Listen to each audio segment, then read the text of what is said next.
What's up, everybody? Welcome back to your favorite wrestling podcast. It is the Monday Night Wav, baby. And we back. We back with another one episodes. You know, one of them things, one of them graps. Our Saturday night main event episode. But before we get to all that and all the action and whatnot, I'll go by Jay. I'm your host, the pod breaker, Powerhouse Will Pods, Pod Will Jacob Friedman, because I pod better than you and you know it. Misrespect the jumpers in the building. Shout out to my man Halliburton. You out there doing your thing, boy. Ever since I coined it, you've been on the tear. What the hell? What the hell? What the hell, Bird? They call it it's at the Halle band, nigga. I saw that on Twitter. I was like, they gotta relax, bro. That's just crazy. Yeah, you Anywho, you the number one commander of the Halle band, nigga. Halle band. No. Jesus Christ. And the man needs no introduction, people. He's here. It's a duo of myself and the OTC, but I'm gonna let him do his thing and introduce himself to y'all. So go ahead, Mr. OTC. It's your boy, technically, since Hero's not here, does that make me the second mic today? You're Mike too. Okay. We're gonna run that back. It's your boy, the second mic. That doesn't really sound the same as the third mic. I feel like the third mic, it's got to be the syllables. Either way, it's your boy, it's your boy DT, the OTC of the Monday Night Wav. That's right, the other co-host. My monikers. I apologize. The clairvoyant one, the truth sayer, the foreseer, the ghost writer, aka Quentin Miller of the WWE Writing Room. And I would like to start off by saying I did not write this week's Saturday night main event. I just want to get that out of the way. I just had to get that out of the way. I did not have the pen this week. I don't know what they was doing. I was on vacay, as y'all seen last episode, and somebody got the wrong pen. I don't know what's going on. Tell me. And last but not least, before we get into things, a little bit more on a somber note, as Jay the Lonely One has clearly said and let you guys know, it is only two of us this week, and I'm honestly not sure what's going on, man. Hero's been missing in action. He's been MIA, and I've had a hard time trying to locate him. And I mean, we even live, about 60 feet away from each other, and I haven't seen him in a week and a half. And so I reached out to a PI, private investigator.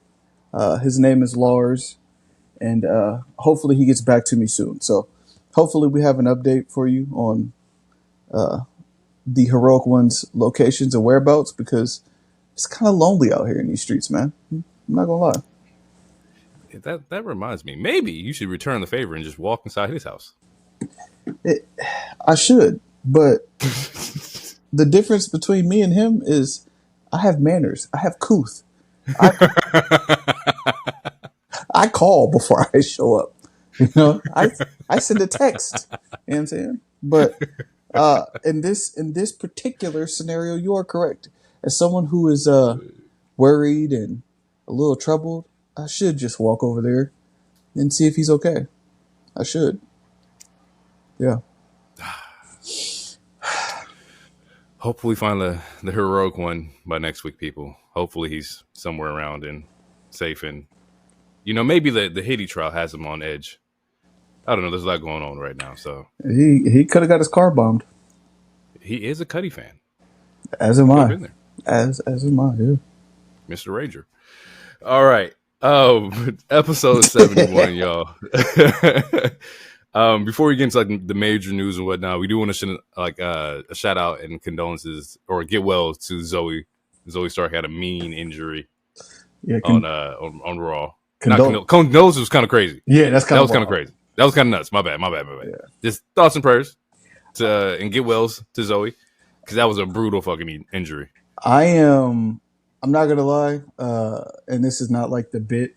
I was actually brokenhearted, heartbroken. because a few episodes ago I was just talking about where is Zoe Stark. Like, I want to see her wrestle. I want to see her get active. I know they disbanded PFC and Shayna's gone and oh my God, I forgot her name. That is embarrassing. Shayna and Sonya, thank you. I almost said Daria for some reason. That's her name. Oh, damn, that's awkward. Apologies, Sonya. I know they're gone, and like I was like holding out hope for Zoe to get cranking, and she finally got in the match, and lo and behold, it's Kairi Sane's first match back, and miscommunication. That's all it takes. Like, that's all it takes. Wrestling is real. These people are putting their life on the line, their bodies on the line to entertain us, and that is a moment where you really got to stop and pause and just be like, damn. Yeah, that shit was fucked up. Like, and like niggas is so like ruthless too, because they'll show you like the injury clip, like nobody's business, bro. And like that shit it's just hard to watch. Side story, maybe it reminded me of the time. I don't know if he was working there at the same time, maybe. But we went to like the hoop camp up in Beaverton for like Nike and whatnot, and the homie Jeff like blew his shit out.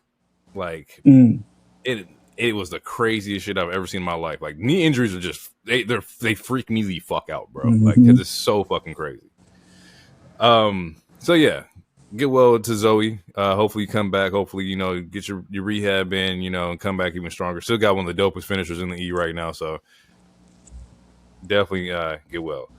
We also want to send another shout out to somebody who did something tremendous this week. You know, they accomplished a big goal. Mr. Darby Allin finishing Mount Everest. He's climbed to the top. He planted his flag. He said he was going to do what he did, and he did it. He was he said he was the rookie or the only one who hasn't, or the first timer. He was the only first timer climbing the mountain, and he actually did it. So you know what? I gave Darby a lot of shit for wanting to climb the mountain. I'm gonna come on this broadcast, this very large and popular broadcast, and say I was wrong. Sounds crazy to me, but I was wrong.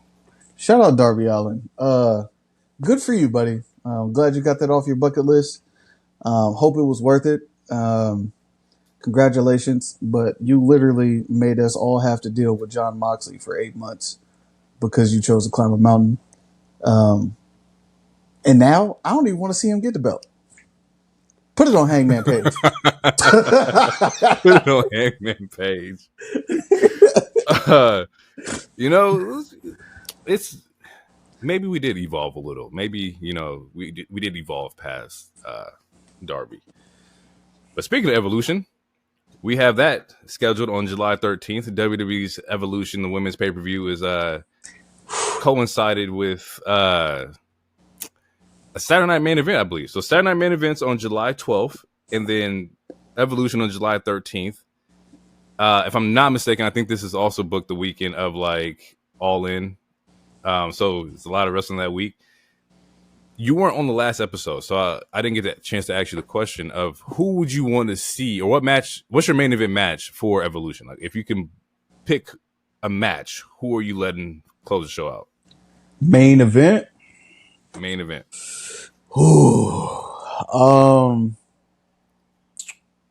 My brain immediately, and I mean immediately, no hesitation, runs straight to Rhea and Bianca. That's what Hero said. Immediately. If you're taking those two away from me, damn,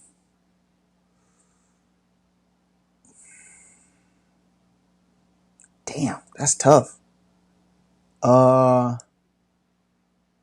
Maybe Jade and Charlotte as a main event. You don't believe that? I said maybe, nigga. Damn. All right. My bad. It's your booking. My fault. But no, that's why I said if you said it couldn't be those two, but like for something like that, it has to be the EST and Mommy. It's got to be. So I had mentioned it last week. I I said like it's pretty stacked. If you include like NXT also, like you got Stephanie's probably gonna be a part of that. Mm-hmm. My thought process was like for the main event, I run the Mania one back again, like the EO Bianca Rhea, like that shit was fire to me. But then also it was like I didn't get to see Stephanie and EO go like toe to toe without their interference, and I would love to see Stephanie and EO go crazy. But yeah, it should be solid. I mean, EST, Rhea, EO, Bailey, Becky. You have Jordan Grace. You have Stephanie, Julia. Like, there's a lot of talented women that you can put on this PLE. Not to mention some who. I was gonna say, who shouldn't be on it? Go ahead. Nikita Lyons. Okay, that's fair. I thought you were going to say something else because we also mentioned that TNA could be a part of it, and Heroes like, just please don't add Tessa. So anything's possible, nigga. What? Anything is possible, bro. Hey, you think the She's a Racist chants are going to stop just because they're doing an all women's pay per view? No, no. She might listen. I don't think they would even, if they're smart. I don't think that they will put her on WWE television until those chants went away. Yeah, I wouldn't bet my money on Tessa being on Evolution. Yeah, but speaking of money and bets, Mania. This boy in Vegas again. This boy is good, man. This the first one got me. This boy is the Segway king. Look, man, it's all right. I'm just doing my job here. Mania has got announced, or not announced yet officially, but the rumors are that Mania is going to be in Vegas again after they kind of robbed New Orleans out of having WrestleMania and gave them Money in the Bank, which is in August, which we'll talk about after this. But first off, my first thought was, I was looking at my Twitter, or I was on Twitter when it happened. And they're like, yeah, didn't they have Rock come out to The Block is Hot? For no reason. It was a Rock and Block is Hot combo entrance. Everything Dwayne did over the last 8 months was completely pointless and a waste of time. He was a waste of time. This nigga went 0 for 3. He held up 3 fingers at Bad Blood and proceeded to go 0 for 3. This shit is insane. Foreshadow his own future. Crazy. That shit is insane. So with that, I think the rumors or reports had stated that like they saw the revenue that came from Mania.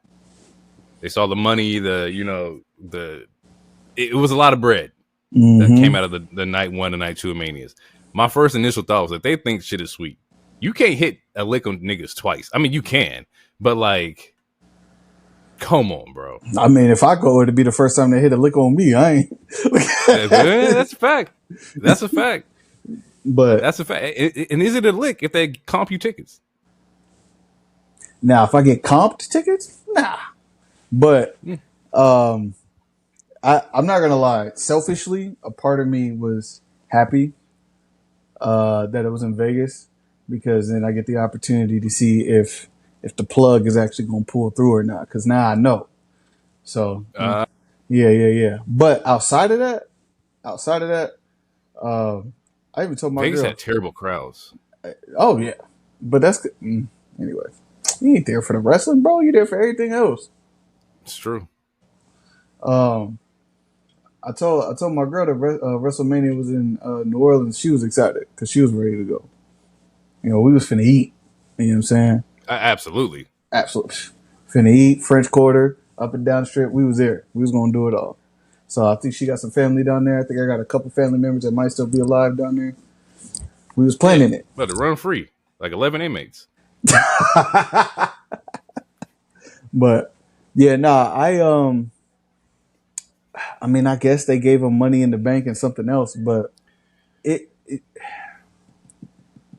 overall, I'm a little disappointed because I did want to go to New Orleans. At least they did it in enough time to where I didn't book a ticket or book a flight or nothing like that. Right. But definitely was looking forward to New Orleans for sure. I saw the fan response was like, WWE's being UFCified, right? Where it's like they're going to lock you into wherever the most money's at, and that's where you're going to be. I don't want that to happen for WWE, right? I know that you can't stop it because TKO owns WWE, but like there was a clear distinction between the two, and they've been steadily merging a lot this past year and a half. Mania is supposed to be the spectacle that you look forward to, where it could be anywhere. It could be Chicago, it could be Madison Square Garden, it could be Miami or whatever. But to just run it back in Vegas feels a little lazy to me.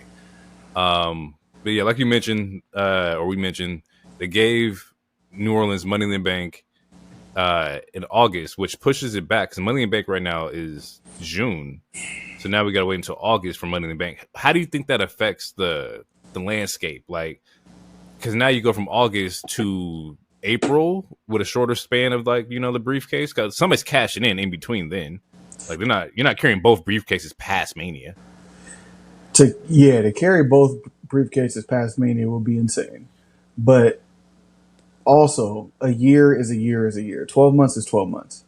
So if my understanding is correctly, you have 12 months to cash in.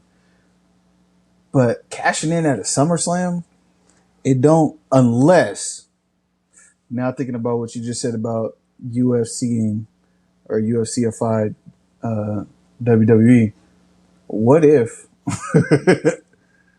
and we'll see, TKO is going to be hands-on with WrestleMania, but they're not going to be hands-on with SummerSlam, because generally the clout that comes with WrestleMania is a lot bigger. True. So if you adjust your typical programming or your season around SummerSlam, you can still create and have more creative control over what happens at what times, so then you're not having a thumb over you for WrestleMania. Yeah, that's probably what it is. That makes a lot of sense to where we know this is the moneymaker for y'all. We want to have a little bit more control with this, but SummerSlam, that's all y'all. Go ahead. Yeah. Until it starts making more money, and then they're like, all right, we are going to take this one too. We already got 2 nights of SummerSlam too, right? Yep. Mm-hmm. So and that blueprint's probably what's happening, because like I said, 2 nights of SummerSlam, 2 nights of Mania. They're testing this theory of what does TKO led Mania looks like, what does the WWE SummerSlam looks like. So this SummerSlam coming up is going to be a very clear indicator of what the creative control kind of looks like. Mm-hmm. But yeah, I don't know, man. That's going to be a lot. I'm gonna hold out on my reservations about Money in the Bank late in August like that, because I want to see how they're gonna plan and build around it. But to me, like I said, it signals that in my mind, and then also, are they guaranteeing the Saudi season is going to be around that time in June or whatever the case? So you're moving shit around. So that I think they're trying to figure out, obviously, where the most money's coming from, and then how to manipulate the schedule for creative and still allow these big moments to happen, but still get all the money you can get. Because, of course, at the end of the day, that's what this is all about. How much money can we get? And if the Prince in Saudi or whomever is like, yo, lock me in every June, and I'm going to give you $100 million to retain the rights to this PLE every June, then you're not going to turn down $100 million. And I like how initially when they took it away, we didn't know where they were going for Mania, and everybody's like Saudi. We all anticipated that Saudi was going to get a Mania, and I don't think we're too far off from that. I think if they care about the money in Vegas, Saudi looking at it like, oh y'all, you like Vegas money? Here's 500 M's. That's like what? And 30 Maseratis for the staff. Like, what you mean? Come on, bro. They're gonna be jumping cars and buildings like in Furious 7 or whatever the fuck that was. It's like, what, bro? You wanna know what the best in the world looks like? It's not Punk. It's us. Like, come on. Speaking of which, let's talk about it. Saturday Night Main Event. To me, it wasn't all that bad. This was it was okay. It was okay, but it wasn't like I didn't feel like it was a waste of time. It was okay. Okay, like some parts, but not everything. Okay, let me but yeah, okay, yeah, exactly. That's besides the point. It's besides the point. Yeah, okay, yeah. See, I had to look at you, look in your eyes, and can tell the truth. Tell the truth. This wasn't one of those matches though. Seth, Bron, Sammy Punk was. No, this was a great match. I liked it. I liked this match. I thought this match was hard. I thought that like them open up the show was a good idea compared to like what was following, but like, I love the immediate like let's just get to the fisticuffs like off rip. You know, none of this games are playing or nothing like that. Punk had the dope like little bulldog like clothesline spot that was fire. Sammy had a springboard moonsault. I think he overshot Bron, but it was still dope in execution. Hold on, back up a little bit. Free Palestine, both of them. Yeah. They both of them. They both came out. So I think obviously that was a calculated step by them, but to do that on NBC, that's fire. I see y'all. Yeah, for sure.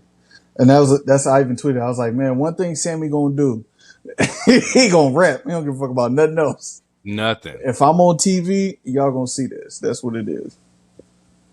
So we see that Paul Heyman saves Bron from a haluva kick. He pulls him out, and the camera's it's in a weird angle. And all you see is a pair of cement threes and threes and just a big black motherfucker just running. I'm like, what the fuck was that? And I looked at how he was running.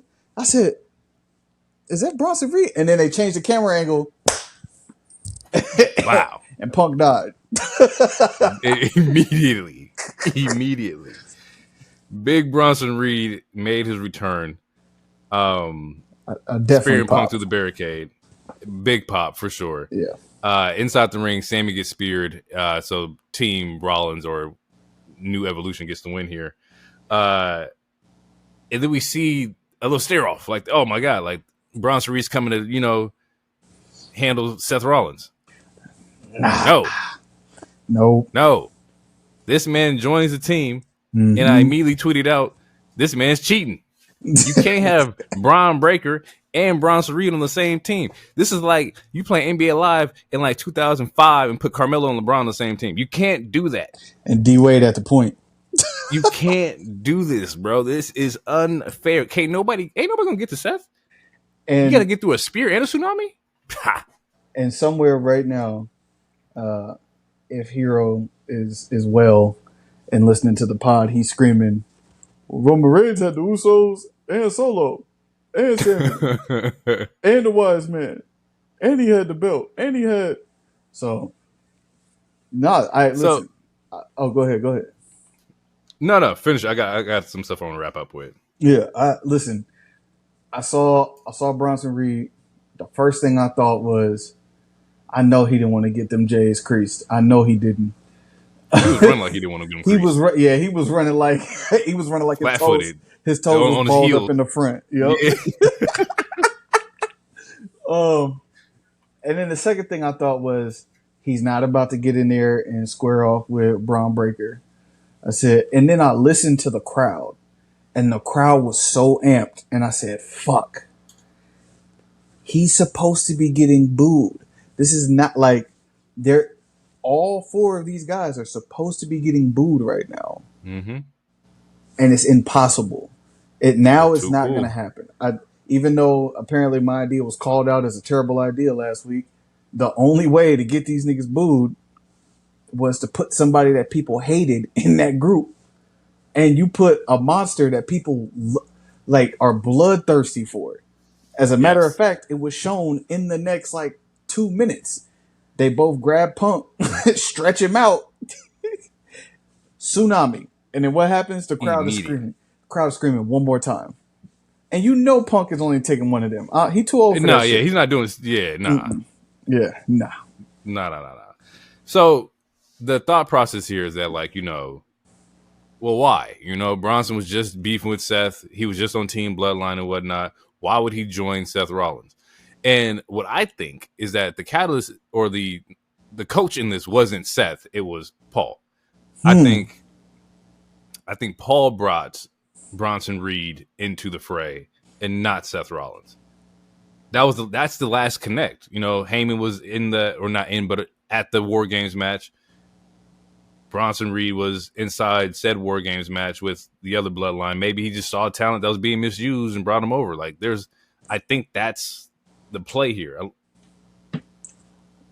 Or okay, it could very well be the architect that was like, I'm not getting in that fucking match. Fuck Roman.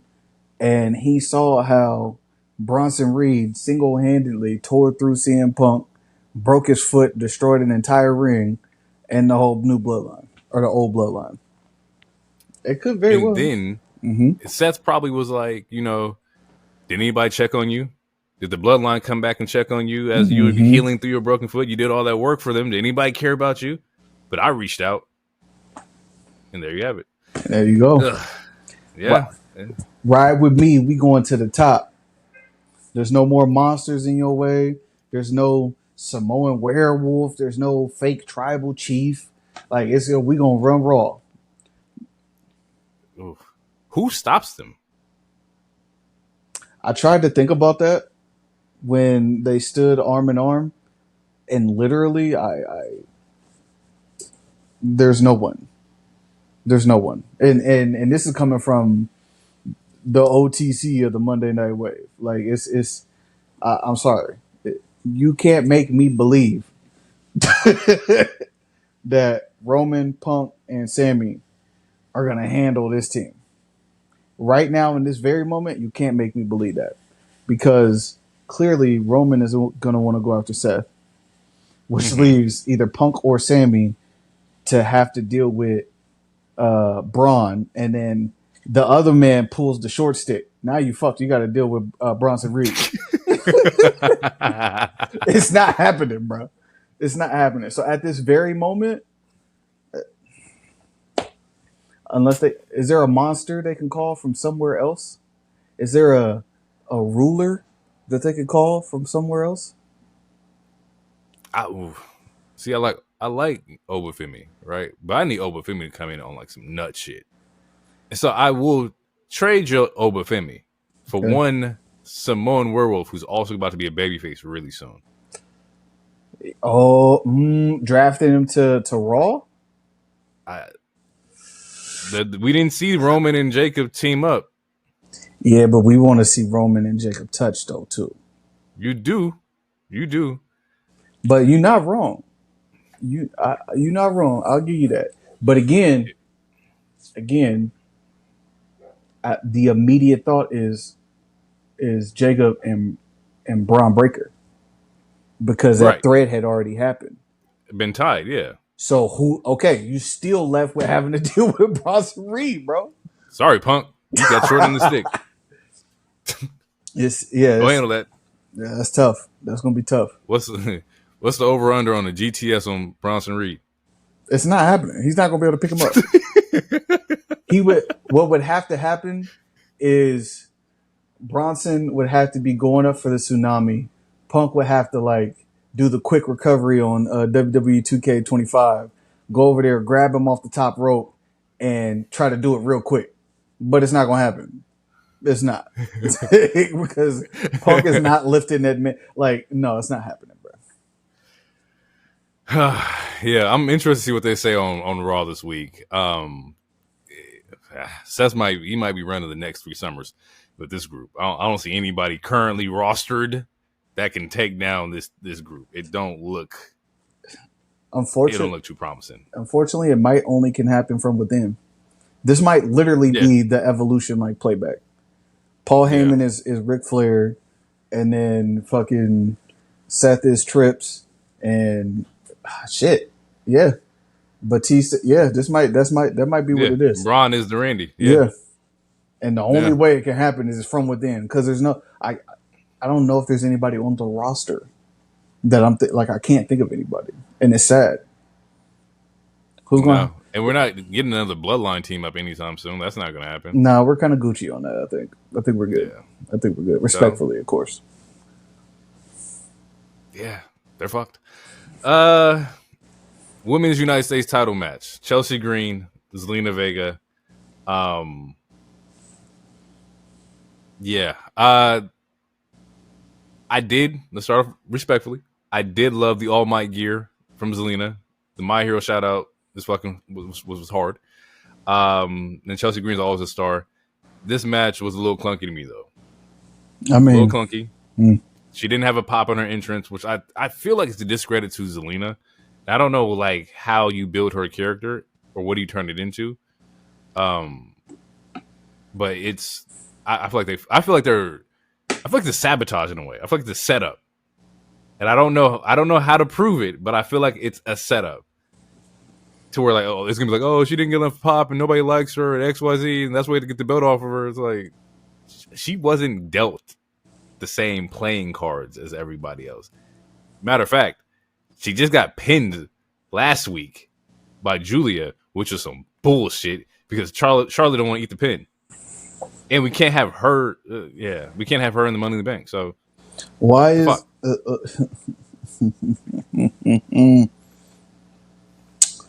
regarding last week? Why would Julia take a pin? She's new and hot on the roster, and Charlotte. Yeah, okay, cool. You telling me that Tiffy is the next top woman for SmackDown? I'll take the pin. She got the belt. Respect. I've been doing this for a while. Outside of here, she look up to me. Cool, whoop-de-wop. Who the fuck else gonna take a pin in that match? I mean, let's be for real. It was a setup. It was a setup, nigga. Like, I know Julia was just new star announced and Charlotte is Charlotte. It was a setup from the jump. Secondarily, it was bad. It was bad. It was probably some of the worst women's wrestling I've seen in the last 2 months, easily. And I am care to elaborate why. Everything was clunky. Nothing was smooth. You busted Chelsea Green's nose.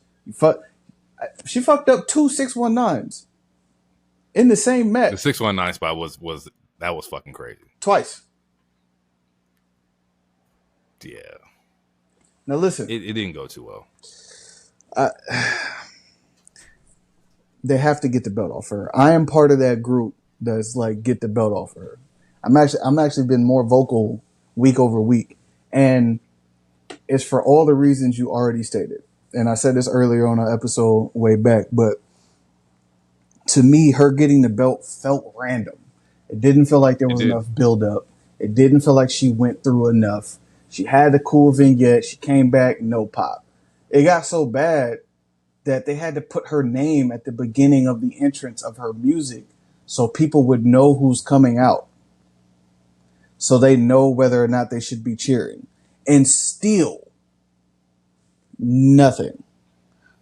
So whatever they're attempting to do, this should have been, to me, Ghost Rider, Quentin Miller, this is it. This was your last straw. You done hit 30 days because they said it was 29 days with the belt. Whoop-de-wop. Okay, we gave you 30 days. You're not getting the crowd response you need to get right now. Your performance in ring most recently, what have you done for me lately? Hasn't been that great. Let's go ahead and let's just put the belt probably on anybody else at this point. And then let's do it right this time. Let's do it right this time. If you need to put her like they did Michin, put her through the gauntlet, just keep wrestling the same niggas over and over and over again. Let's see if we can build something out of that. But as of right now, it's here, nigga. Damn. I got an idea. Zelina needs to be part of a faction. She needs to be part of like a damage control. Like, let me respectfully, let me shoot. Mm-hmm. So let's say you have a Zelina, right? The mid-card star that you want to raise up.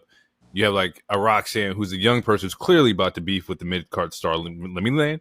And then you have like, you know, that other veteran presence of like, for example, a Bayley, right? You need something like that to push her forward. Not Bayley entirely, but just the damage control setup. Like something that would have got her popularity up just by being in the group. Especially because you're not putting on that many matches a week. So you got to be part of like vignettes or interference or something that like can just get you hot. Because like the crowd in WWE they don't care about the gamer like aesthetic and image and like the anime and stuff like that, which I love and I see. But the average audience member is not probably like putting that together at the time. That's also not selling you in ring. That's not giving you the pop. The costumes are not what's popping you. Mm-hmm. The Death Row music fucking sucks. Speaking of that, side note, I don't know what the fuck they did to Fraction's theme song this week, but that shit was ass too. But getting back to point, I didn't even see it. You don't want to hear it. You need something to get her over, which is like the manager spot or something like that. Like she needs a trampoline. She needs a Miz, like how they got Mello with Miz. Like she needs something like that. The problem with that is twofold. You can't take the belt off of her and make her a manager to then push her to try to get the belt again. No, other way around. Other way around. She needs a manager? Yeah, she needs somebody like a Miz. But okay. That brings me to my next point. Respectfully, her stature is too small to have a manager. She's not gonna look imposing or feel imposing. Nothing about and this has nothing to do with actually it might just be her, because if you think about Roxanne, she's small in stature, but she balls the fuck out. Bliss, same thing. Don't need no help from nobody. It might literally But also it's depending on who you working. Oh, okay. How many times have we seen Roxanne work with somebody and their match was fire? That's different though. Roxanne is a prodigy. That's different. She's different. She's been doing this shit since she was 16. She's different. Okay, but that's what I'm saying. It doesn't have anything to do with her size. I think it's just her. And by her, they got to figure out her character. They got to figure something out. Like her moveset is not like the flashiest, and I don't want to say like it's like her because she obviously knows how to wrestle. She obviously she does a lot of training. She works really hard on her craft and whatnot. I genuinely believe that it's just who she lines up with. And I just don't think it like matches off that well. I think the speed also doesn't help. And the fact that she's small and she's not like agile. She's not high flyer, Like when you see small, you think like Ray, you think high flying and aerial and super like aerodynamic and whatnot. But so you think it's her moveset? Because she does those moves. Because Roxanne, I don't associate high flyer with Roxanne. But Roxanne's technical though. Right. So it's her. So you're saying it's her moveset. So could it be her moveset and her character? I think her moveset just doesn't fit her character. So then how do you? Okay, let's take a moment. Let's take a moment. I like where this is going, but what are you changing? Because now you have to think about the reason why she's using the Meteor is cool. It's cool. But she's using the 619 because she doesn't have any other finishing moves. How many affects stature? Yes, Dom already has it can't be three niggas using the same move. Right. We got 3 spears. We don't need a 4th spear. We got 2 619s. We don't need a 3rd one.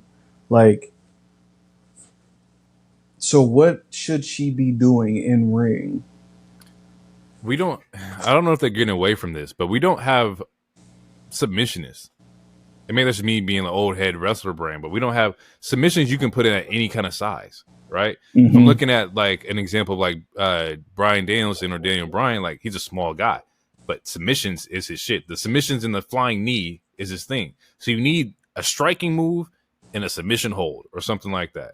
But that also comes with being like a technical kind of like wrestler. Mm-hmm. So I think she just has to figure out like you got to hold and you got to strike. Like, I don't know if you got like a shining wizard or a knee strike or a punt kick. I don't know what you got, but you need something that you can do on everybody. Drew McIntyre with the Claymore, right? You need something that translates for anybody at any height, anytime. And I don't know if the 619 does that for me, especially when like You're just so accustomed to seeing people do it. Yeah, it don't hit the same. And No. Yes, her fucking it up has a part to play in it, but then when you think about it, like Ray is still wrestling. Dominic is clearly gonna that's his move because obviously that's his dad.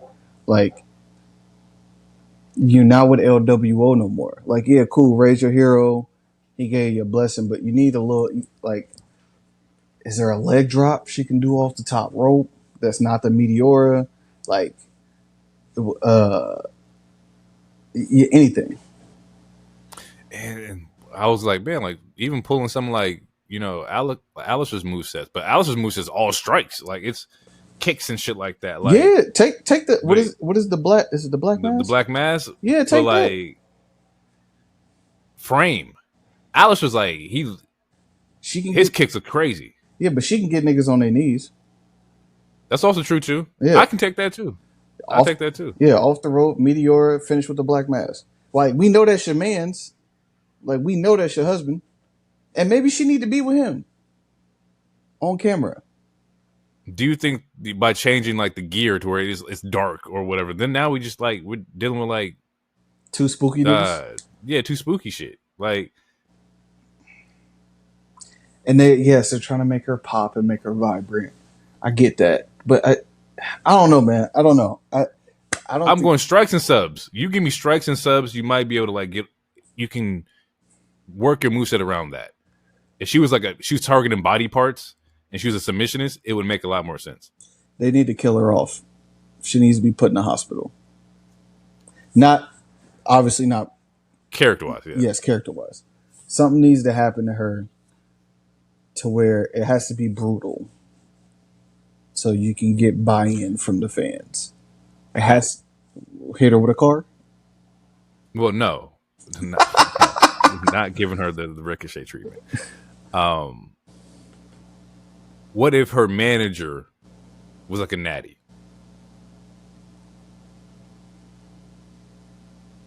Okay, I'm listening.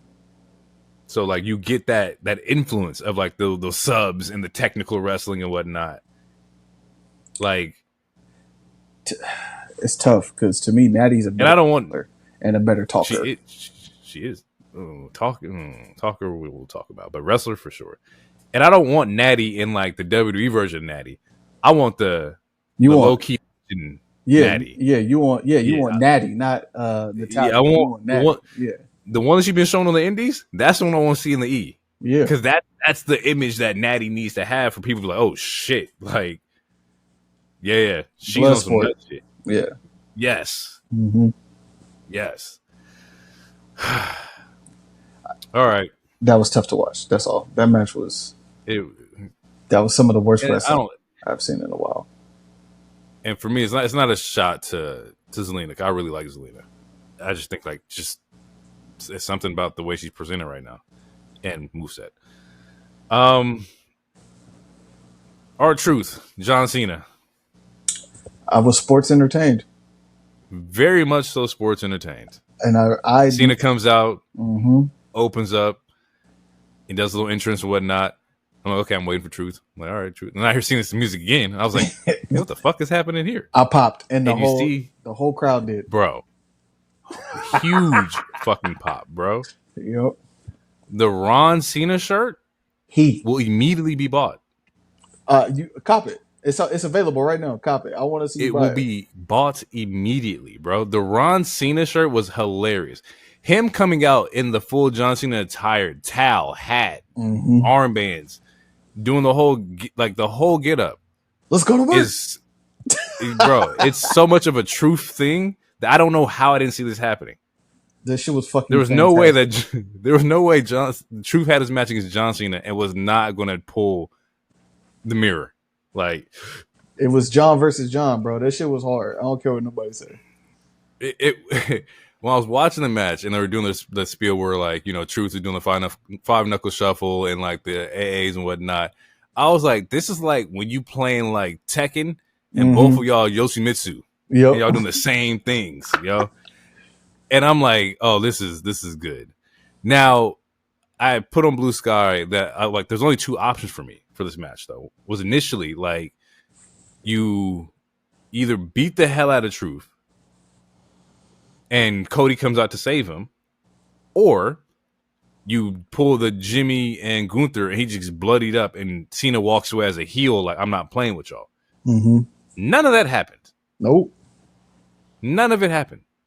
So now I don't feel like there was a payoff for him fighting Truth because like, what was the point if you weren't going to beat up the guy who's your number one fan? Like, that's the whole tie in here.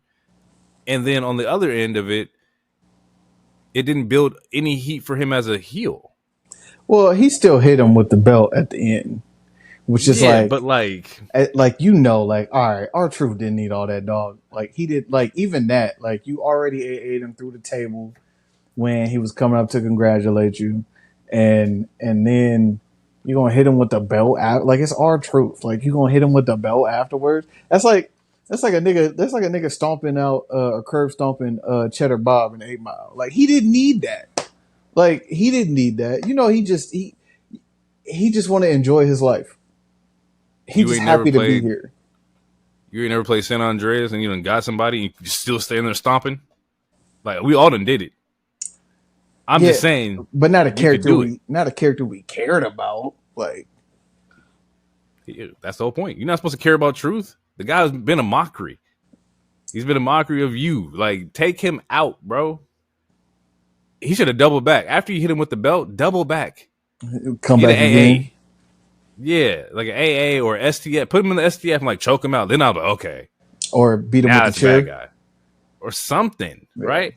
I feel like there should have been something tied to this instead of like, you know, him just taking the belt and walking out like, okay, now we only got 20 more dates of Cena? Like that was a wasted date. Like, I mean, was it though? Like he listen, I'm this okay. And I knew this was gonna come up. And I'm gonna say this real quick.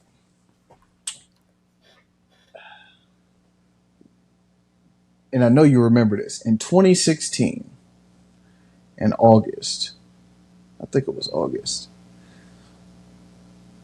the Players Tribune with Kobe Bryant put out Dear Basketball. Right? This is I'm leaving, I'm retiring. Like, I love the game, love the hustle. I can't do it no more. Right? They let Kobe do whatever he wanted for them 82 games, bro. You have given so much to basketball and the NBA, the relationship with the US and NBA and China. You speak 5 different languages. You're a 5-time champion. You're one of the greatest players ever. Like, hey, bro, do whatever you want. It seemed like every home game at LA, they had a shirt when Kobe was coming out. His last game, they was like, hey, it don't even matter. Even the Jazz, they was like, yeah, dog, do whatever the fuck you want to do. He took 50 shots, my nigga, to get 60 points. I said all that to say, I seen people, man, this is a dumb retirement tour. This is a waste of this. Bruh, John Cena, since 2003, has given so much to the WWE. If that nigga wanted to wrestle Michael Cole for 2 dates, what are you gonna tell him no? Honestly, you gonna tell him no? Nah, he wants to spend time with all his friends and the people he cared about in the ring. He finally gets to be a heel, finally gets to do something he wants to do. Let him live, let him run his shit, let him do his thing. We done seen him take out Cody, we done seen him take out Randy. He just got R-Truth. Cody's back again. He's going to go against Punk. Like, it's like Hero said, his all his favorite hits. You know what I'm saying? True. Yeah, let him do. If he want to do whatever he want to do these 20 dates, this is y'all chance to celebrate him, which is why it's so hard to boo him. Yeah, he doesn't get booed. Because he gets booed like in the entrance, but during the match, they're cheering. They're not. Yeah, as soon as you can't, that was one of the loudest things you heard. His You Can't See Me, and then R-Truth's, or I'm sorry, Ron Cena's You Can't See Me was even louder than that. Like, it's dope. Yes, it might not be what we want, but it's a chance for us to celebrate somebody who has given a lot to the game. Like, It's true. like it is what it is, right? Like Melo didn't get the same ending. D Wade, when D Wade retired, he had the same farewell tour. Not to the extent of Kobe's, but the same thing. They let D Wade do whatever the fuck he wanted to do. His last year, he hit that random ass 3 at the top of the key off the wrong foot against the Warriors. I remember that. Yeah, with KD guarding him, and KD was just like, "Hey, it's D Wade, nigga. Like, what you want me to do? What you want?" So, That's right. Yeah, bro. Let John Cena do his thing. He already say he can't wrestle. He gonna hit the 5 moves of death, the 5 knuckle shuffle. AA a nigga, hit him with the belt, and I'm out. Nigga, buy my merch, nigga. Celebrate me. And dead ass. You right in the sense of like he gonna do whatever you want. Like at this point in time, we're not gonna like constrain or constrict you from like what we want you to do. It's like, no, what do you want to do, John? And he's doing everything he wants to do. I would have told him no in his next match, and we'll talk about that when we get there. But there is after the match, there's a crossover between Jey and Cena, and he's like, "Oh, I haven't seen you in a while." And like John was like, or Jey was like, "The last time I seen you was when I threw you over the rope at the Rumble." He's, "Oh, okay." You know, it's funny how like I want to walk out and leave as the last world champion. It would be ironic or embarrassing if the YouTuber ends up getting your belt here. It would almost be as if that would ruin wrestling. Boy, I was hot. Keep it a buck. How'd you feel at that moment? Keep it a beard. Yeah, I was confused. I was like, yeah. Don't do what I think you're gonna do. Like, yeah, don't do what I think you're gonna do. I don't want to see any of that happen. I was livid. I'm so scared of how they about to treat Jey. I don't know why. I'm like looking at Jey every day, like it's going to happen. It's about to happen, bro. And I don't know who or what's gonna do it, but I'm on the edge for Jey Uso's reign. I have no idea why, bro. You know why? Because you care. That's why. That's the honest truth. You care about Jey Uso. That's what it is. I'm like, don't do my boy dirty. Like, he ain't my boy like that. But I'm just like, yeah. Let him go out the right way. Don't have him losing to somebody like wild. Like, yeah, like if he lost, give him an honorable like title exchange. Like, cool. He lost to Seth or somebody. Like, all right, cool, we get it. Damian Priest, even though he on SmackDown, but we just like throwing out names. Like, if he lost to somebody, cool. But like Logan, like, come on, bro, don't do that. Because the first person Logan defeats, his name will forever be etched in history as the nigga that lost to Logan Paul. Like for a belt, like for a big belt. Do you know how long? Like, you can't get that off your jacket. That's a stain you can't get off your jacket. Anytime somebody defeats Roman Reigns, and now he's not the tribal chief no more. That's a stain he can't get off his jacket. Like, come on, bro. Like, 1,400 days as champion, but you lost to Logan Paul. Nigga would ruin everything. You lost a belt to this guy? Would ruin everything. Yeah, no. But my antennas was definitely up when he said that. We was alert. I tweeted Triple H. I was like, bro, you better not do it, bro. You better not do it. Defund Saturday Night Main Event, nigga. I don't care. Priest versus Drew in the cage match. My first initial like tweet, I was like, man, when was the last time somebody actually won off of a climb out? Mm-hmm. Like, I haven't seen anybody win a cage match by climbing and then like exiting, and like it has to be at least 10 years. Like, it didn't happen in the pandemic era, so like this 4 or 5 year reign. Mm-hmm. I haven't seen it happen, so it has to be more than 5 years. I don't think I've seen anybody climb the cage and exit out in years. So I was like, okay, interesting. And clearly, Jesse the Body Ventura heard the same thing, because he would not stop bitching about that. Nigga was on one, bro. He was so mad. He was livid. Like, that is a coward's way. The door. He could just walk out the door. Ain't no door. Door. You better climb Back out in the my day, window. Yeah. bro, he was tight. This cage match, though, how we feeling? I don't think it was brutal enough for a cage match. Besides the Concerto. I have two qualms. I have two qualms with this match, and now putting two and two together, it makes sense. But during the initial match, I was pissed. Um, you got a pit bull over there, my niggas? You know, the Northwest and white people and their dogs, man. Like, you know, what we do? I was mad that Drew lost because Drew just lost his big feud to Punk. That was my first initial thought. It has nothing to do with Damian Priest. I like Damian Priest. That motherfucker put on every time he in the ring. But like when I think about like the feuds, Damian Priest just beat the shit out of Finn Balor. Drew just lost to Punk in like one of the greatest Hell in a Cell matches.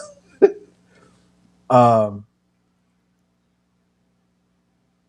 just felt like Drew should have won that match. The fake, I don't want to use the word fake, but the pseudo suplex off the top of the cage, I get it. It's safe. But as soon as he was up there, I was like, oh, I know what they're going to do. It kind of took a little edge off of the move, off the impact for me. Mm-hmm. But I'm not taking the bump. So I'm going to shut the fuck up as it pertains to that. The fans still popped for it. So it did what it needed to do. I don't know how many more times you can do that, though, on Saturday night main event before people catch on. Or in a cage match, rather. But now hearing that Drew's going to miss some time, knowing that a week or two ago they were talking about he is actually injured, and he talked about, I think it was just a day ago, he said he can't turn his neck left. Like, I get it. Like, I understand. Like, go take some time off, go get you some chiro, get your neck stretched, do some massage, take some of that beating off of your body, because everybody got a bump card. But as a fan of Drew McIntyre, the wrestler, I was mad that he lost. But for the sake of the person, I totally get it. So yeah, go get right. Go get right. So one thing I noticed that when they were talking about like Drew and his entrance and whatnot, and I was like, oh, he's 3-0 in cages. And I was like, oh man, I would love to see like those records still mean something. Like, oh, Drew McIntyre's 4-0 in cages or still cages. Like, I like those things being attached to superstars because then you can play with that. That can be in stories. That can be what, like, you can use that as like another thread.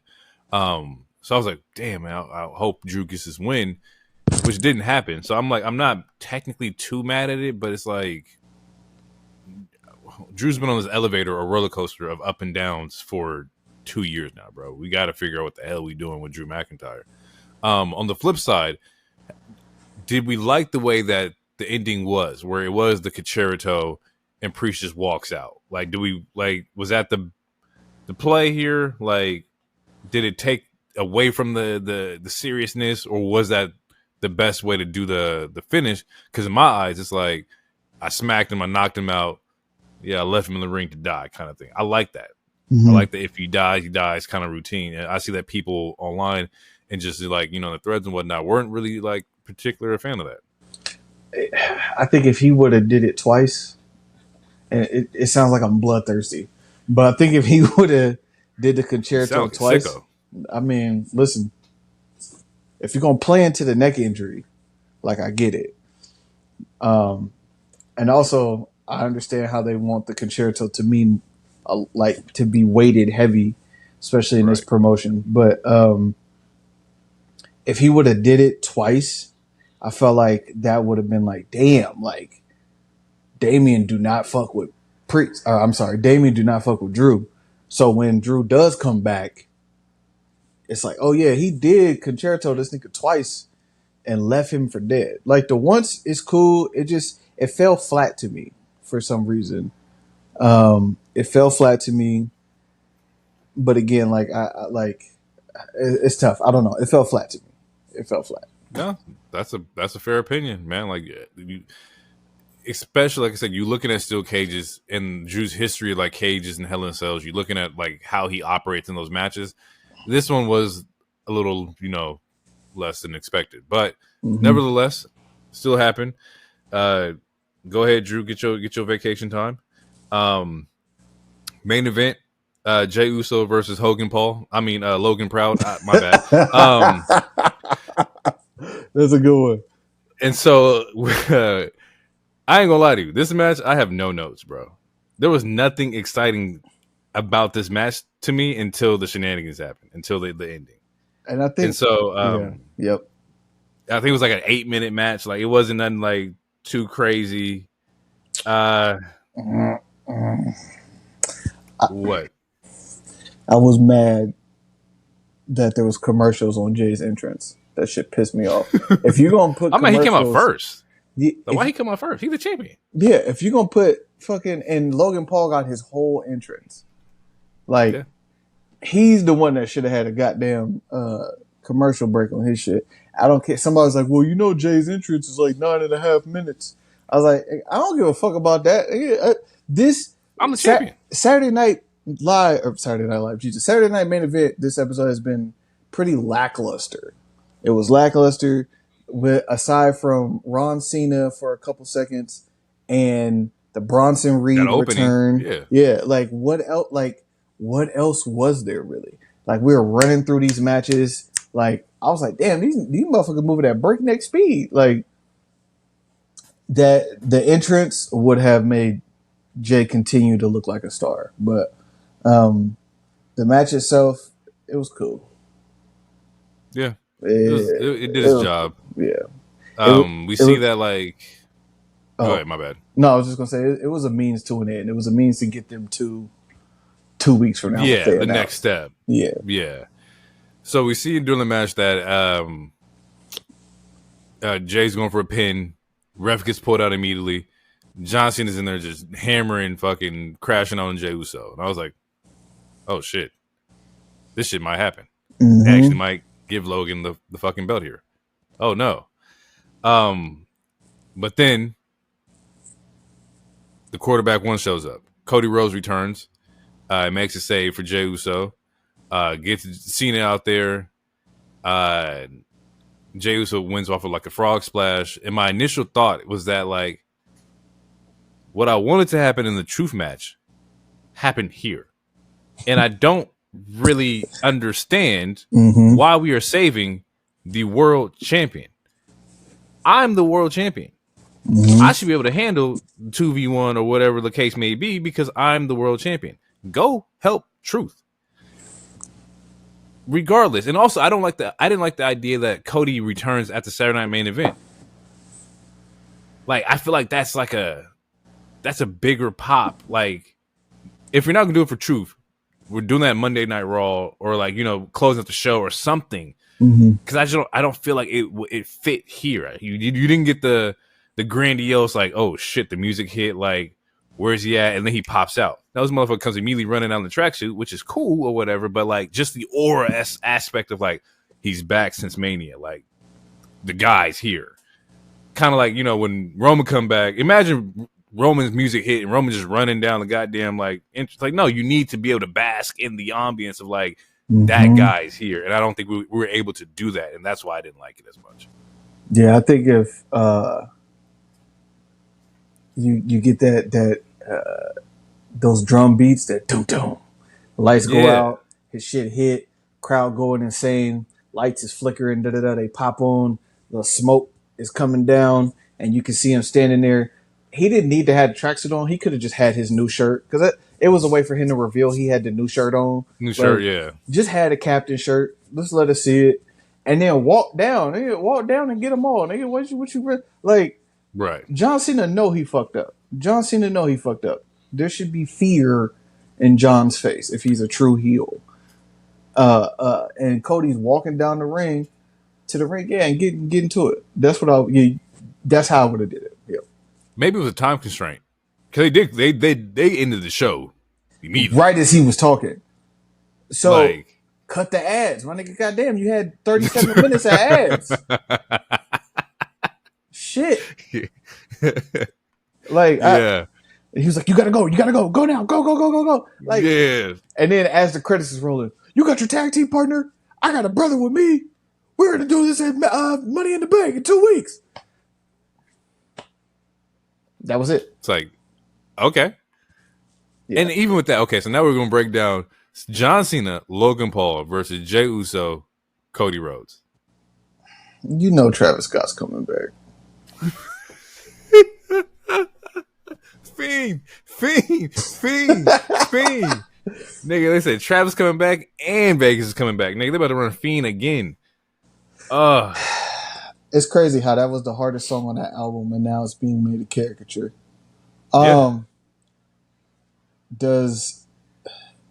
Okay, so who helps? Who helps? Jey and Cody. Damn, it's tough. I can tell you who's not busy since he got eliminated. Jimmy Uso. Yeah, Big Jim. That probably makes the most sense. Like that's the ideal. Like, okay, cool. Because anybody else doesn't make a lot of sense. Like, Chief got bigger issues. He got to worry about Seth. Mm-hmm. Yeah, it's Big Jim. That's the only thing that makes the most sense. But then y'all playing with trying to get us to see Jey as as a tag. Right. You're playing a little bit. You're toting that line a little bit. Which is why I didn't like the save. Like, we haven't, like, Jey should be able to be champion and stand on his own. Like, Jey should be able to beat Logan Paul without Cody coming in to, like, help and whatnot. Like, it should have been a super kick to Cena, get out of here. Oh, Logan's trying to hit him with the brass or whatever. Super kick there, frog splash. He looks like a dominant fucking champion. I don't know, man. I don't know what the hell they're doing. And that's the best part about being, like, you know, a consumer. I just watch and just react to the shit. Yeah, but fuck. But yeah, I've been trying to make more of an effort not to predict, and like do the same thing, like sit back and relax. But like same token, like I don't know if I'm getting. It's okay to criticize. Yeah. No, but that's what I'm saying. I don't know if I'm getting fatigue, like from watching this, like the way in which I've been watching it, or what. But right now, it's just not hitting. You're not the only one to say that. You're not the only one to kind of talk about how like the E product has been a little tampered down and it's just a little watered right now. And that's okay. Fatigue happens and slow spots in TV happens all the time. Mm-hmm. You know, that's just kind of like what we're in right now when it comes to like WWE. That being said, as a product and people who run the product, you can't get lazy, right? People already dislike Smackdowns.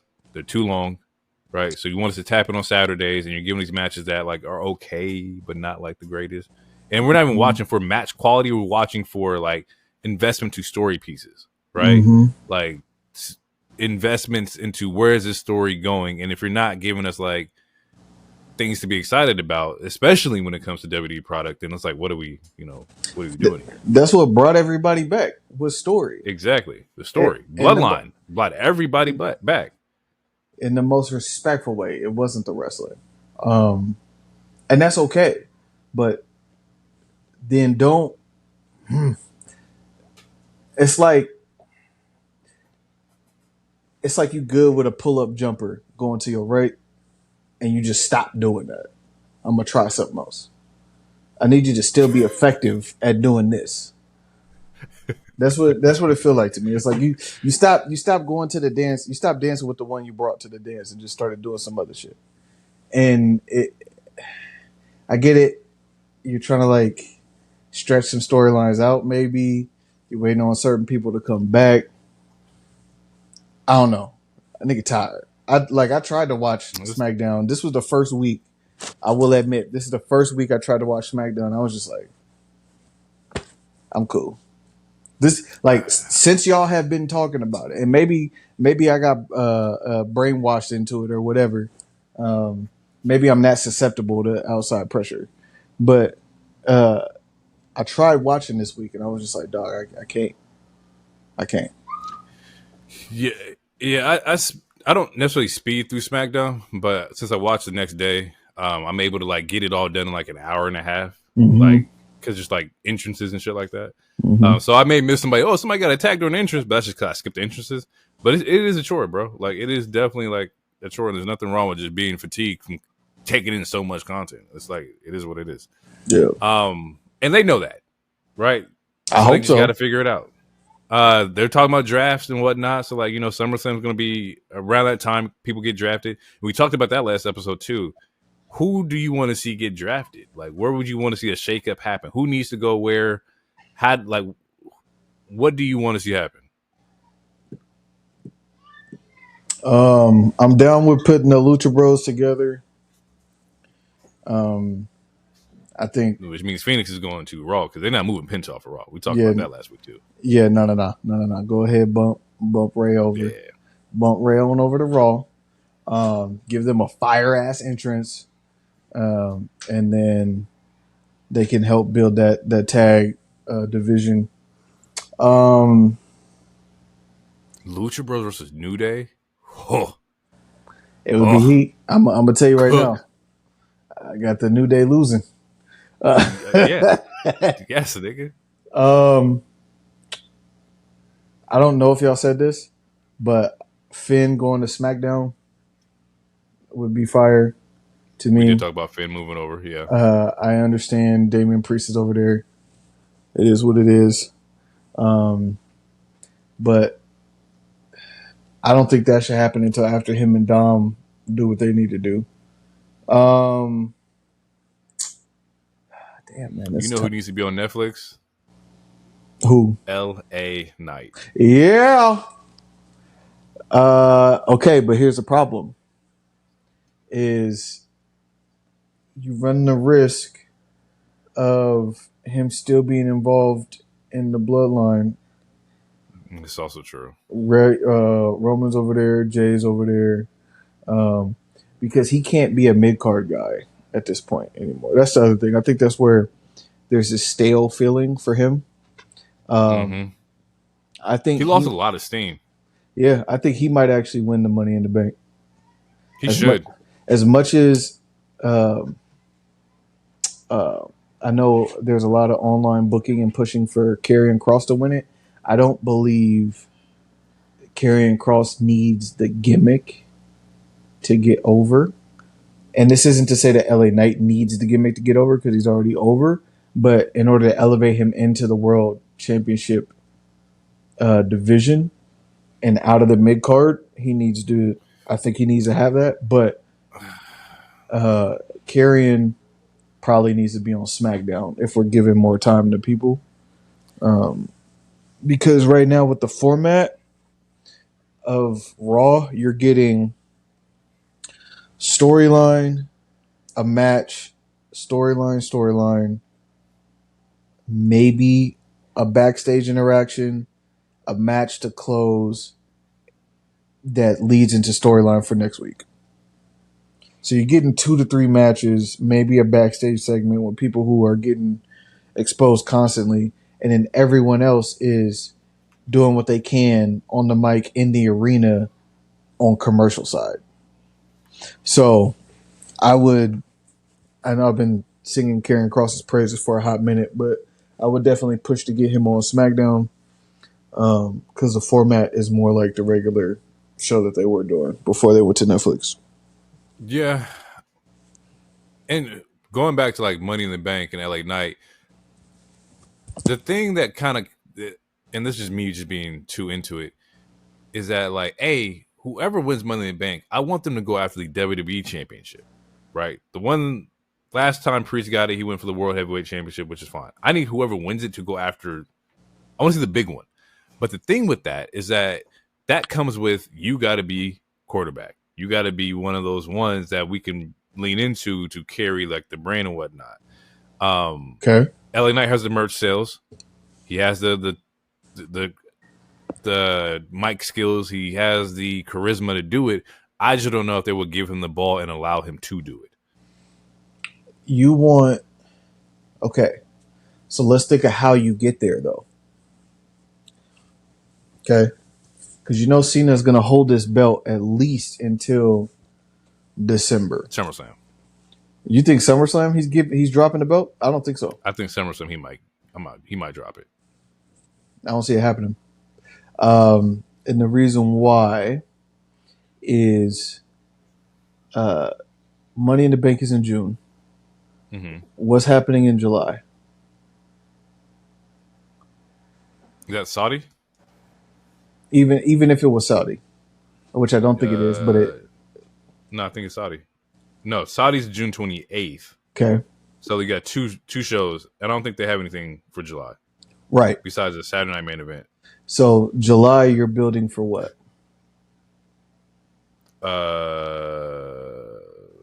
SummerSlam. Okay. So I don't see, because John has to get, you have to have an intersection point where Punk and John meet. That's gonna happen. And it's gonna be for a belt. It's not gonna be for just shits and gigs. True. The belt is not gonna be on Punk. True. Okay. True. So John is gonna he's gonna go against Cody again, whether it be shenanigans or he outright beats Cody. Cody can afford to lose to John again if Cody is the one that takes the belt from John and puts him out to pasture. Correct. Yeah. So John is going to have the belt and win at SummerSlam. There has to be. So does CM Punk get moved to SmackDown? And then he's flipped back to Raw, because they flip and flop whenever they want to.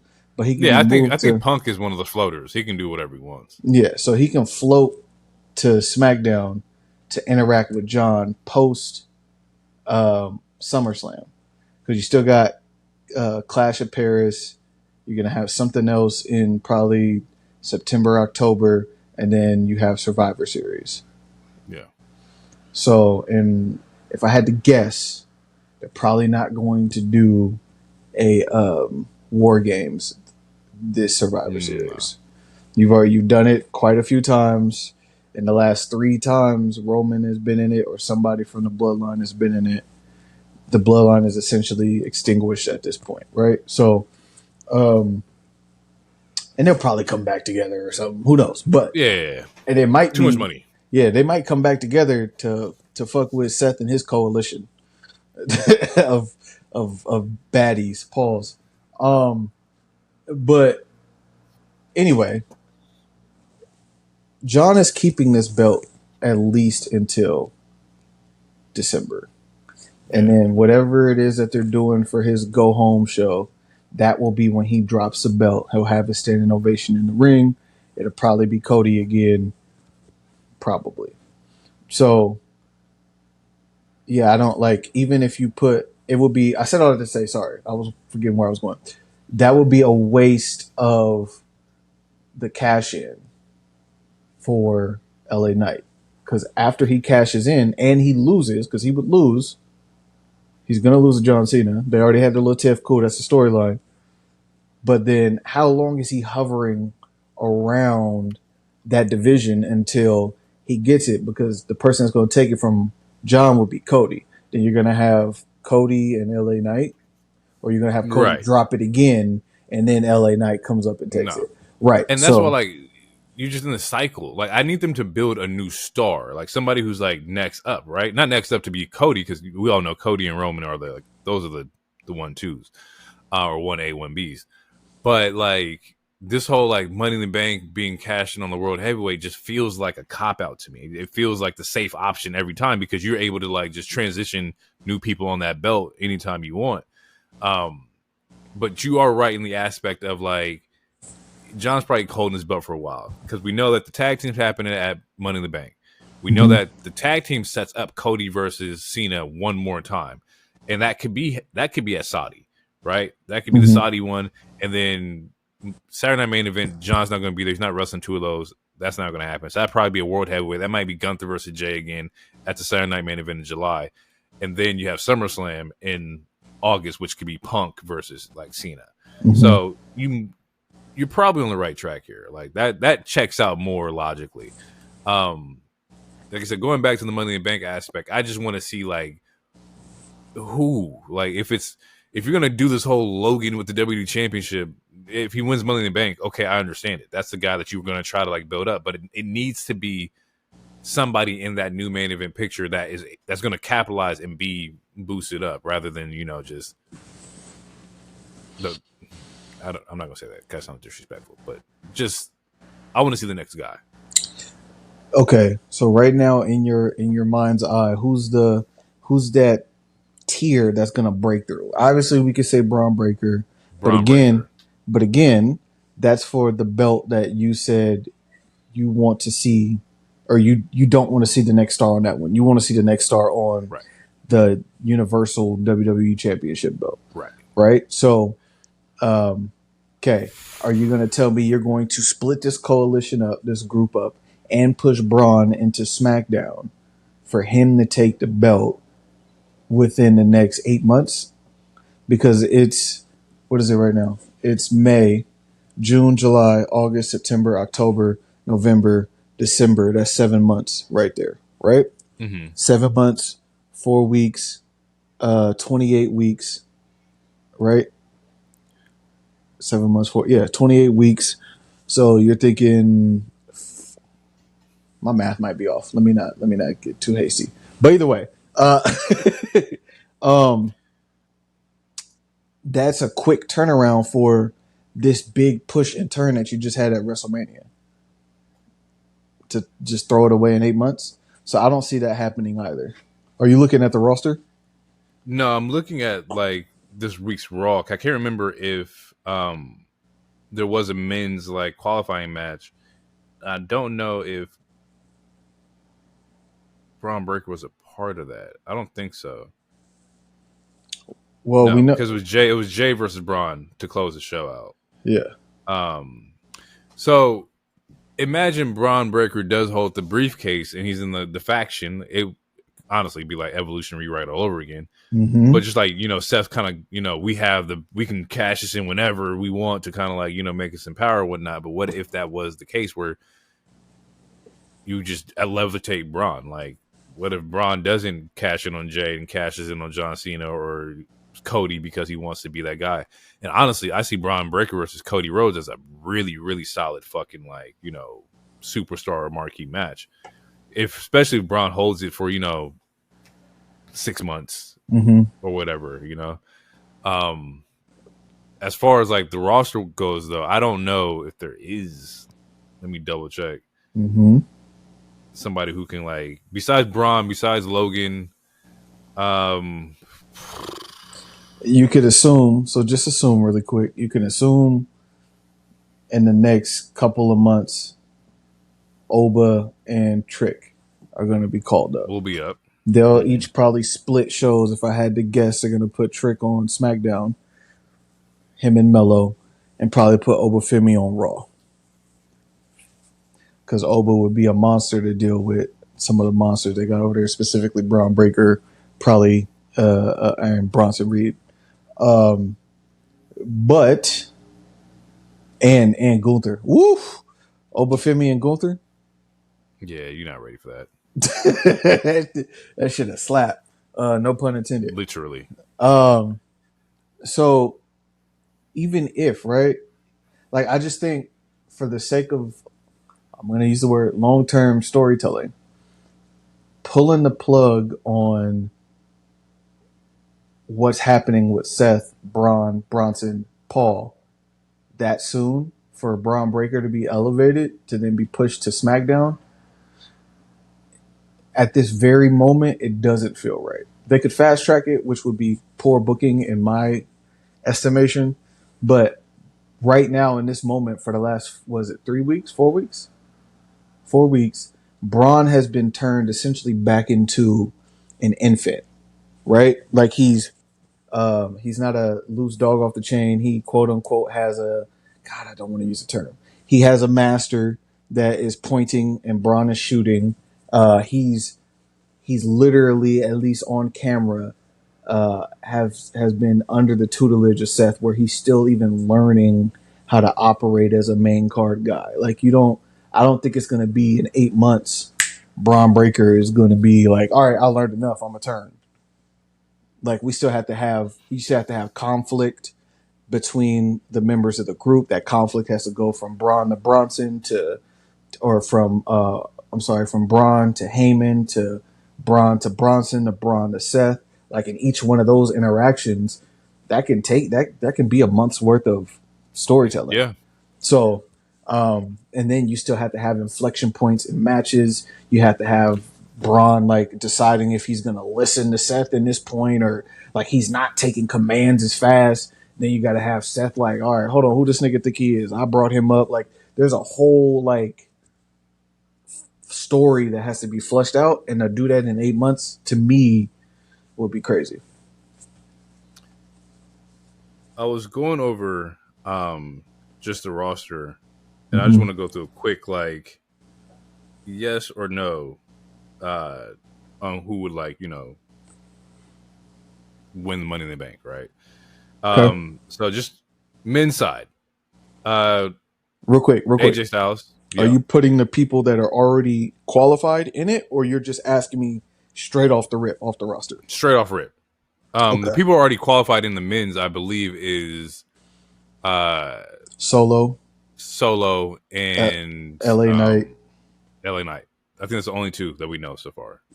It's got to be more than that, I think. Ain't there one more? It was just those two. I know Jacob has one this next Friday. Yeah, he has a qualifying match. Yeah, they have more women's than they do the men's. Okay.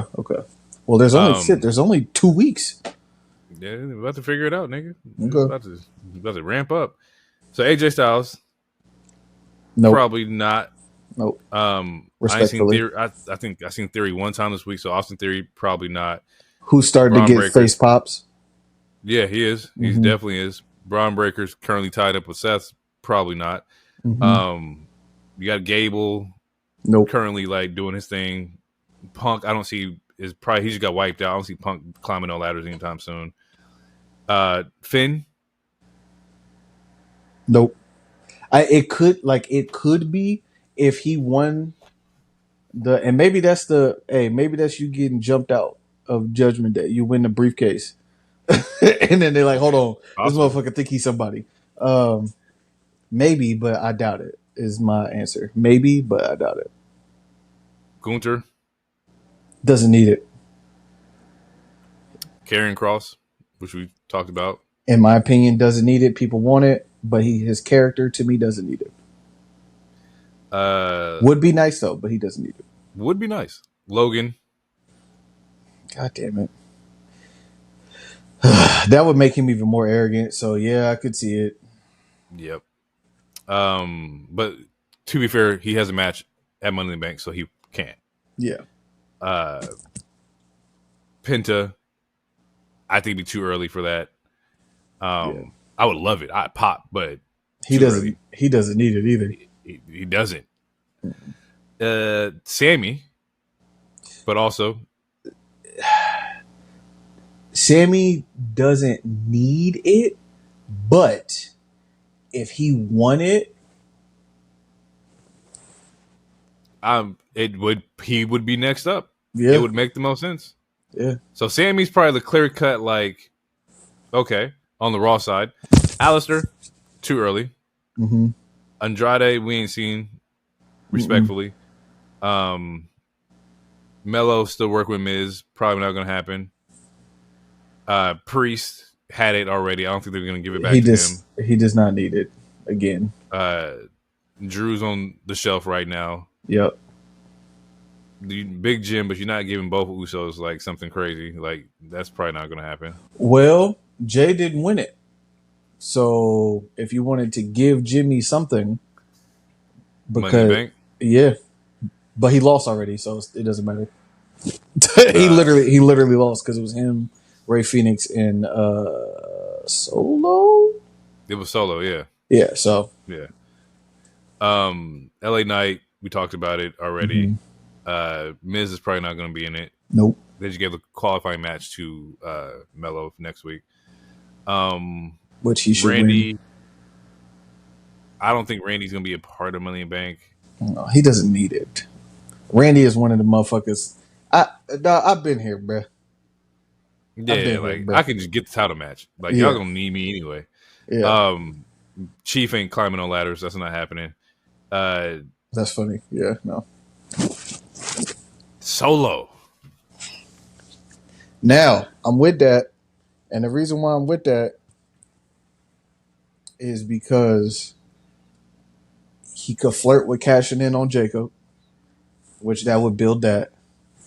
He could then go back to his original place of I'm getting the main belt for my family and quote unquote put Jacob in his place, which would also be an opportunity for Jacob to get that belt, which would be crazy for Jacob to get that belt and the US belt in the same year. Yeah, there's some meat there. Pause. I would only accept Jacob being the one to take it off of Jey because the tie's there. You mean the World Heavyweight Champion? Sure. Yeah, that's the only person I would accept it with. Okay, but then you got to ask yourself, how long do you expect Jey to hold this belt? Exactly. Because I already said every week I'm looking at it crazy. Yeah. But out of the ones we talked about, it was Karrion Kross, LA Knight, Solo Sikoa, Sami Zayn. Mm-hmm. Those are the only four that makes the most sense for us to see go up into like that next tier of like main event status guys. I know Hero was calling for Sammy to win the Rumble. But here's my fear, and this is on some political shit. And I'm gonna go here for a second. Because we see how WWE is moving. Do you really think that they gonna want, and they, not WWE, the powers that be, are gonna want Mr. Free Palestine to be the face of the company? Not of the WWE belt. He can have the World Heavyweight, but not the one that we're gonna be showing 24/7. That's fucked up. Yeah. So, because and just think if he get the belt, and one day he just decided to not he paint the belt Palestine colors, not the belt. I'm sorry, the briefcase. The briefcase. You got it. Yeah, that's fucked up. But I see where you're coming from. Yeah. So he can still win it. Like I said, go after the World Heavyweight, but I just wouldn't like it. Sammy has been putting the work for a long time now. Yeah. Shit. If KO wasn't injured, KO would be a cool guy. I would see winning the Money in the Bank and like just doing what he needs to do. Yeah, if Sammy won the briefcase and KO was still around, bruh, KO's taking that briefcase. Absolutely. But yeah, I don't know. I think it's tough. It's tough. I don't know if I see LA Knight. Fuck, man. I want him to, but I don't know if I see it. There's people that I want to do it. Yeah. I told Hero, I was on record last year saying he had more pop than the WWE champion Cody Rhodes, and I was not wrong. No, he was booming. Yeah, you weren't. Yeah. And that's why like to see like that tamper off. Come on now. That's why I think he does get the briefcase.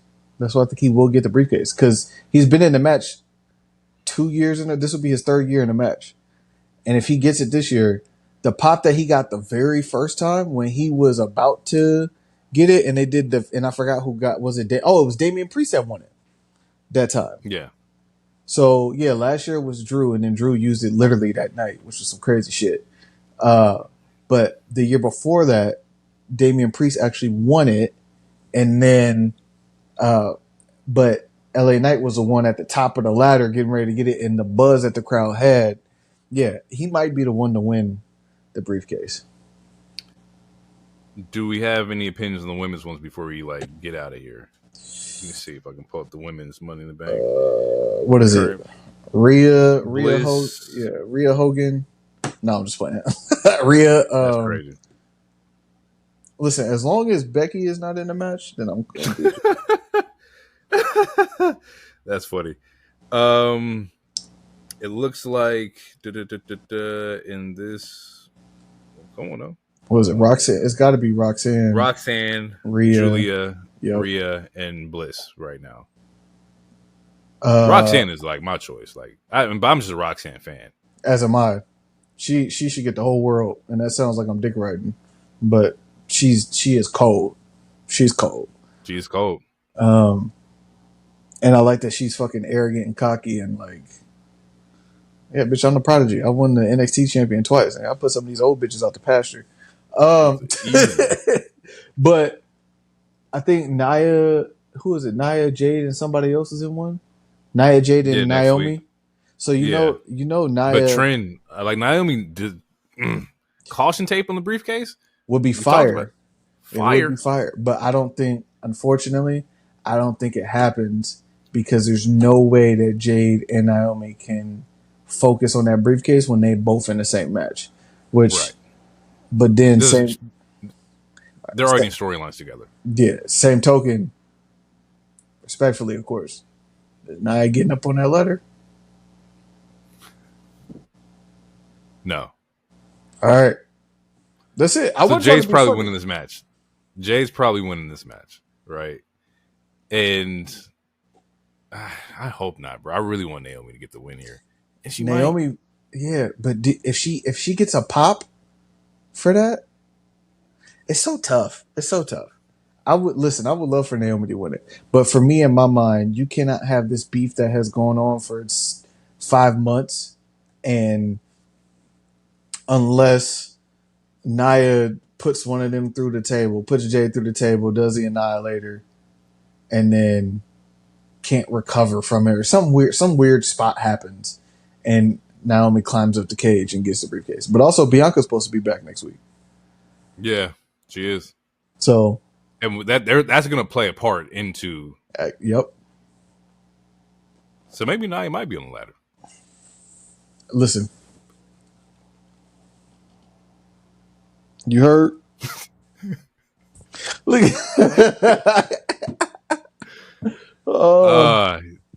Yeah, my initial thoughts is that if it's not Naomi, Roxanne, and then just have a year of Roxanne as just being a fucking menace, and we're good to go. She just constantly floating around.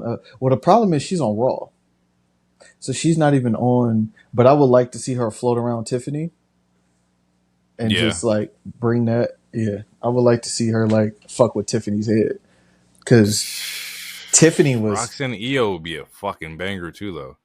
Absolutely, but I like the idea of Roxanne tormenting Tiffany.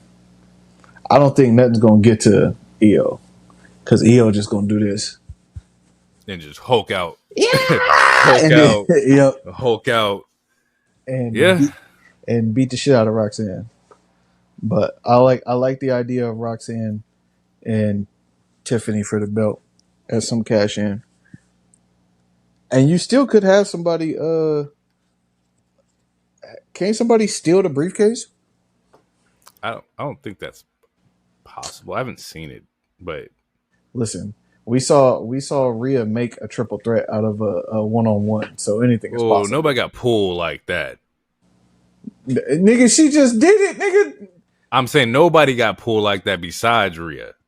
Listen, very select few can just write their way into Mania.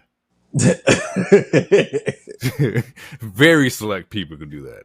Well, yeah, I mean, if somebody undersized, not necessarily a threat, won it, and Nia just came and bullied them for the briefcase, bashed them in the head with it, and then cashed in on Tiffany and won. I mean, it sounds like I'm really pushing the Nia train, but in terms of being a true bully, I mean, yeah, you know what I'm saying. But in terms of being a true bully, Do we get Liv with the briefcase? Liv's supposed to be coming back soon. Okay. And they have 2 more spots for the women's. Hold on. Okay. Now, we just went through 6 months of niggas crying about Liv having the belt and Rhea being involved, even floating around. Like, I think you do that, I think you'll lose niggas.